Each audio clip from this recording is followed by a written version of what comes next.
À présent, comment faire comprendre aux enfants leurs droits à travers les établissements scolaires? Ce sujet était au centre de renforcement de capacité des enseignants ce samedi, ici même à Conakry. L'initiative est portée par l'Association pour l'éducation des droits humains Guinée-Suisse. Mohamed Lamine Kaba pour les précisions. En Guinée, le constat révèle que plusieurs enfants n'usent pas pleinement de leurs droits, comme recommandé par les institutions internationales. C'est dans ce sens que l'Association pour l'éducation des droits humains Guinée-Suisse a initié cette rencontre de renforcement des capacités des participants venus des écoles primaires publiques et privées des communes de Matoto, Ratouma et Koya. Les enfants aussi ont des droits, ont des prérogatives qui les permettent de jouir d'une chose. Donc c'est par exemple le droit à l'éducation, le droit à la santé. Et malheureusement, la majorité de nos enfants ne connaissent pas leurs droits. Donc, et les enseignants sont les premiers éducateurs de nos enfants. Former les enseignants, c'est former nos enfants en plus. Donc c'est l'objectif. Des notions liées à la garantie des droits de l'enfant et comment faire comprendre les avantages qu'ils pourront en tirer sont entre autres thèmes débattus au cours de la rencontre. Après avoir rappelé ces notions, le facilitateur est revenu sur ses attentes vis-à-vis des participants. Donc la formation se déroule un peu en deux temps. Il y a cette première partie qui est plus une partie d'information et de formation sur les 30 droits. Et la deuxième partie va plutôt s'adresser à eux en tant qu'enseignants et comment ils pourront utiliser ces outils pour former les jeunes. Et ce qu'on attend aujourd'hui surtout, c'est qu'à la fin de la formation, ces enseignants repartent avec ces kits et puissent ensuite commencer à distribuer, à donner, à dispenser cette formation.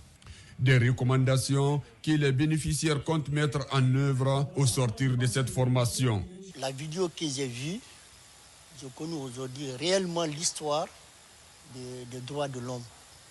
Ici, cette formation nous permet vraiment de montrer aux enfants et reconnaître leurs droits envers les hommes. Ce genre d'initiative sera élargi dans les autres communes de Conakry et à l'intérieur du pays, selon les organisateurs.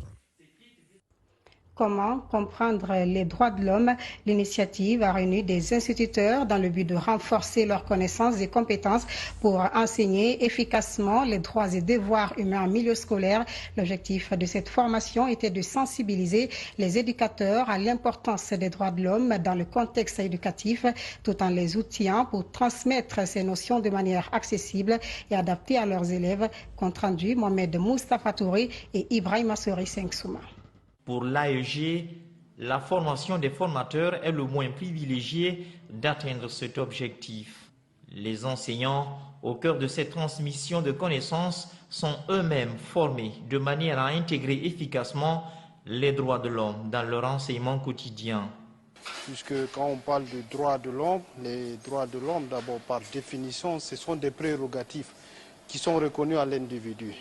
Et l'individu, les enfants sont des individus aussi, ce qui voudrait dire que les enfants aussi ont des droits, ont des prérogatives qui les permettent de jouir d'une chose. Donc c'est par exemple le droit à l'éducation, le droit à la santé, le droit à l'information, le droit à l'alimentation, le droit au logement. Et malheureusement, la majorité de nos enfants ne connaissent pas leurs droits. Vu l'intérêt de cette thématique axée sur les droits de l'homme, les organisateurs entendent restituer cette formation dans d'autres pays. Et si on arrive à suffisamment montrer des bons résultats, ça serait ensuite d'étendre cette formation à d'autres pays voisins, qui sont des pays africains où on parle le français.